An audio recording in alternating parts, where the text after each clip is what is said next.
Chad Schroll with Warren Industries. Been working here about 33 years, laying in the dirt since I was about 5 years old, so got a lot of off-road experience. Today we're talking about entry-level off-roading and equipment needed for that.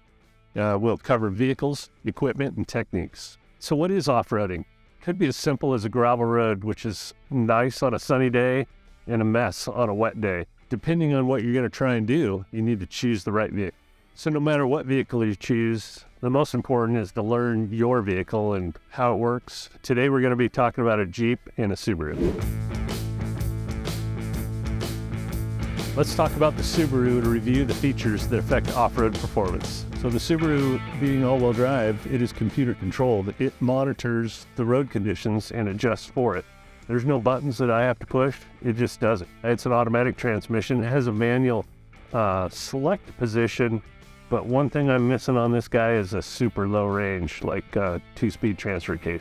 In my experience, taking these off-road and trail riding, they're a lot of fun, don't get me wrong, but I do miss that low range. Let's talk about tires. Tires are really important when you're off-road. You can see that they've been modified. Aftermarket tires, this is a BFG all-terrain tire. It is constructed a little bit differently than just a standard street tire, so it's got better traction and a better carcass that'll hold up to rocks and more jagged edges. All right, let's talk about spare tires.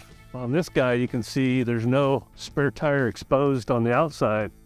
This one's going to be inside. And quite often, this is what you're going to see. Where is the spare tire? We're going to dig for it on this guy a little bit. And to get the spare tire out, we're going to have to remove all this stuff, set it aside, get the spare tire out. And this has a space saver spare tire, so it's a small little donut tire. And if you're 50 miles out on a gravel road, I wouldn't be so comfortable running this back. Let's look at some ground clearance on this Subaru. When you're off-roading, ground clearance under the vehicle is very important. This guy's got a pretty flat belly under there, but it's good to take a look under there and see what you got. Is there anything hanging down? All right, so we're looking at the front bumper on this Subaru, and you can see how much it's covered up on this guy. So there's not a lot of attachment points. And if you go underneath, they're hard to find and you're stuck, so they're going to be hard to get to. And then your straps could damage the front of your car. This guy has a light bar on the front that's good for holding lights.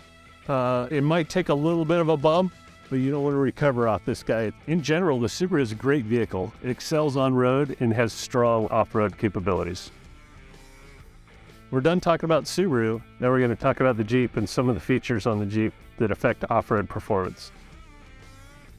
Big difference on this guy compared to the Subaru all-wheel drive is you got to do all the controls yourself. You got your transfer case, you got your shift lever for the transmission, you got your locker controls, you got sway bar controls. A lot more to work with there, but it also gives you choices. So there's pros and cons to this type of system. All right, let's talk about some wheels, tires, and suspension on this guy. We've upgraded this vehicle just like we did on the Subaru. We're running some BFG Mud Train KM3s, harder side carcass, good tread pattern, some side lug pattern. We also touch base on the Warren Epic wheels here. This particular model is the Moonsault. That also leads us into suspension. To get the bigger tires in here to make clearance for these guys, we've kind of gone all out on this. We got a suspension kit on this, a long arm FabTech kit with coilover reservoir shocks. It's a nice setup. It's a big job to put this one on. Then we also did a little extra here. We've got FabTech fenders and inner fenders in here. Give us just a little bit more clearance back here, so when you're really twisted up on the trail, you don't have any tire rubbage. All right, it's important to have a full-size spare when you're off-roading. Opposed to the Subaru, we showed that had the donut spare. If we were running that, we would carry a full-size spare. In this case, we've upgraded the tire sizes to a larger size that don't fit in the stock location, so we carry this one in the bed, and it matches the rest of the tires, so we can swap it to the ground, use it in rotation, have a full-size spare ready to go. So ground clearance on this particular vehicle, it looks pretty good. I mean, look how high that looks. But really what you'll want to look at is back here. So true ground clearance is not that much better than the Subaru if you're looking at the very lowest points. But in the middle, breakover angle is better in that case. It's kind of back to learning your vehicle. You got to know where your low spots are and where your high spots are. Keep that in mind when you're driving the trail.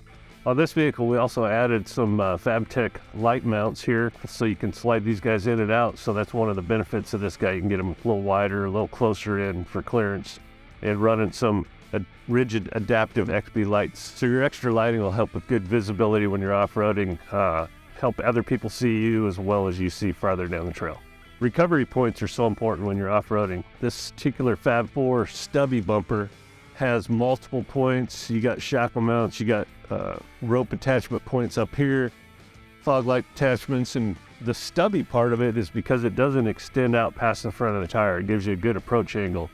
This one also has the under crash bar there to protect the sway bar disconnect, frame mounted so that it can handle the loads, and you also have a nice location to mount the Warn winch. This Warn winch is a Xeon 10 with synthetic rope on it, manual transmission for disengage for free spool, in a Flatlink E Factor 55.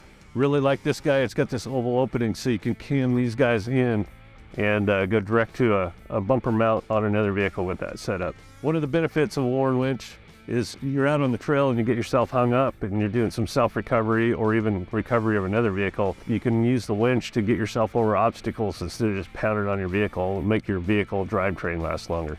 All right, we've moved around to the rear of the Jeep. This one has an aftermarket bumper back here as well, Warn Elite. Recovery points on this guy. We don't have the shackles hanging in there, both sides. And we also are running a Factor 55 hitch link on this guy. You screw your shackle onto this guy as well. Use this if you're going to recover off your 2-inch receiver. Do not use a trailer ball style.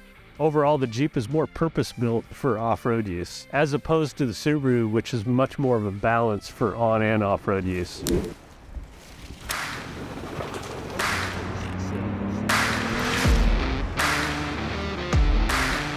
All right, we're out here in the field today. We're going to do a little bit of wheeling.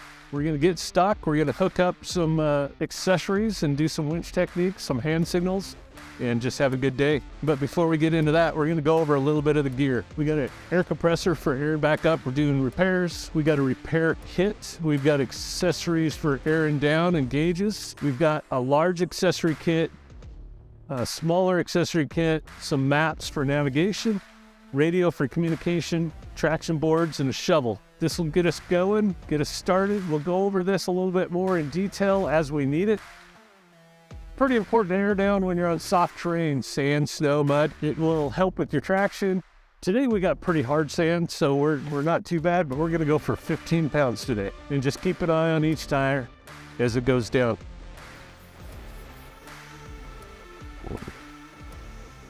With a simple pencil gauge, then just keep an eye on it. All right, now that we're down to 15 pounds on this guy, we'll just work our way around the vehicle and hit each one.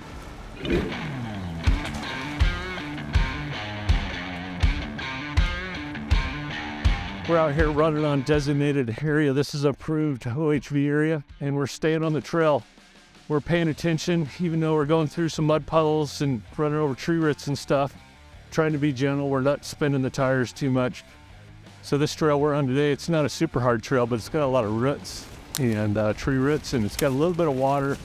We're going to try and stay out of water as much as we can, but there's some spots where we just can't miss it. So we will gingerly dip into it and see how deep it is. We're also running diff covers on the front of this guy and rear. And so if you do hit that front diff, which is the lowest part on that front axle, help protect that guy. And nice and slow travel. Pick the line. We're running with the spotter on this one. When you're running with the spotter's not going to pay for your parts. So if you don't like the line, you just stop, wait for something that you feel comfortable with. So here's an example. We got a couple of things going on. You got a low clearance point here. This lower control arm in the rear arm, it's actually dragging on this tree root, and it's lifting this back tire a little bit, which you'd think would help, but it's taking all the pressure off this tire so you got no traction. You also got a wet tree root here, wet tires, it's just not gonna grab it, and it's undercut underneath. So sometimes when you get a situation like that, you just gotta pick another line to get that tire in a different position here, either up on this edge or over that way, so it's not getting that undercut bite, because it won't climb out of here without winching.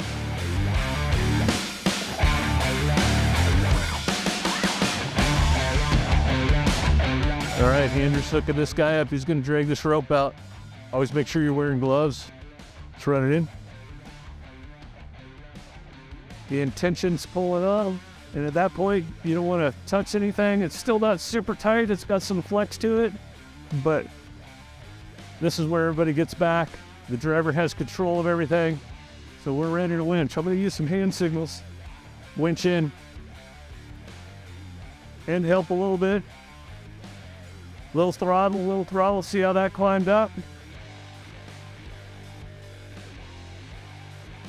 All right, he's up and free. At this point, we'll unhook everything, get the rope wrapped back on the drum by hand, and call this little winch session a day.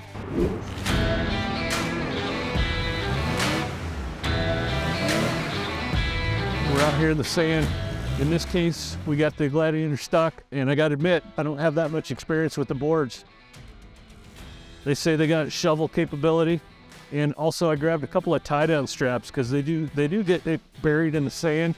So we will hook these guys in here. What this is going to do for you is so when they get buried in the sand, hopefully this strap stays sticking up so it's easier to find them. And we're gonna, before I put the strap on the other one, we're gonna shovel a little bit. If I had my choice, I'd rather have a real shovel.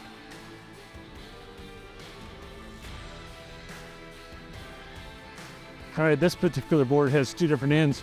This end actually says shovel on it, so this end is your drive on end. You don't want to spin your tires when you come up on this thing, so you want to be gentle. I relieved all the holes. So I try and get the board underneath there to get it started. Hopefully it'll climb right up on it. All right, we're gonna try and pull forward. We're cheating a little bit. We got a Rubicon with lockers turned on.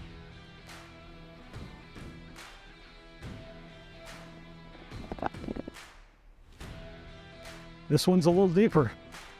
All right, we're gonna go out and get stuck some more.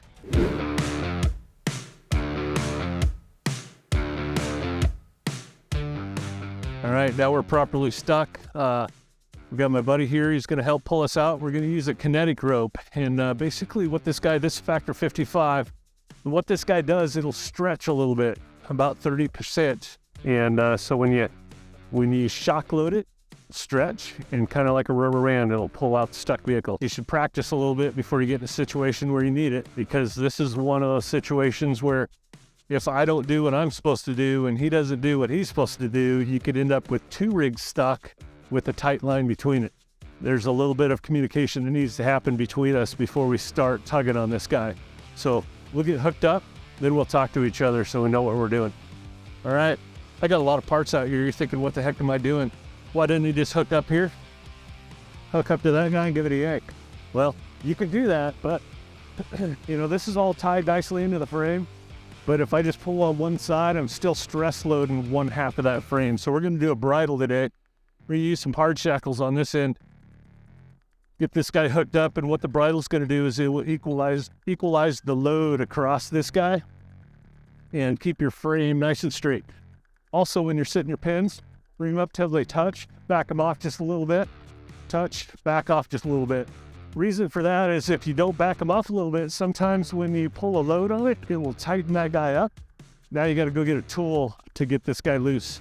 So at this point, we're gonna go to soft equipment. So we're gonna do a soft shackle out here. We'll grab one end of the dynamic strap.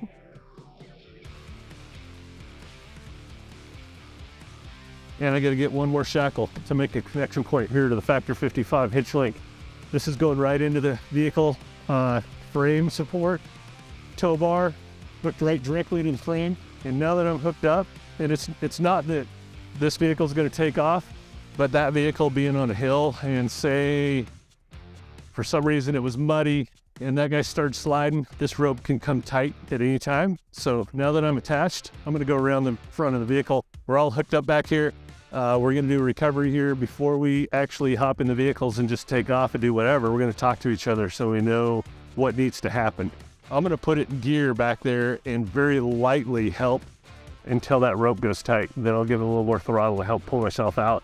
At the same time, what he needs to do is when he gets to the end of the rope, let off the throttle, because if you stay hard on the throttle, you have the potential of burying the tow vehicle to the point where now both of you are stuck.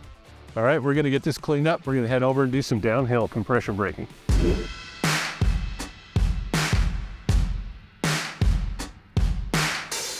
We're gonna do a descent here down a sand hill. We're gonna straight down so that you don't side hill it.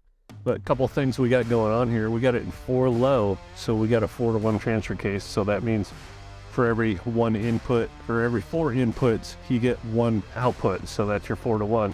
I also have it flipped over to the manual mode, and I have it locked in first gear, and I'm gonna just use the compression braking to go down this hill. All right, as we're going down this thing, I'll have to do a little steering correction, so it's gonna wanna slide a little bit in sand. This could also be true in the mud, but having the low gears, I'm not touching the brakes at all. This is just all compression braking. So the engine's holding us back. Nice and easy on the equipment. Smooth transition at the bottom.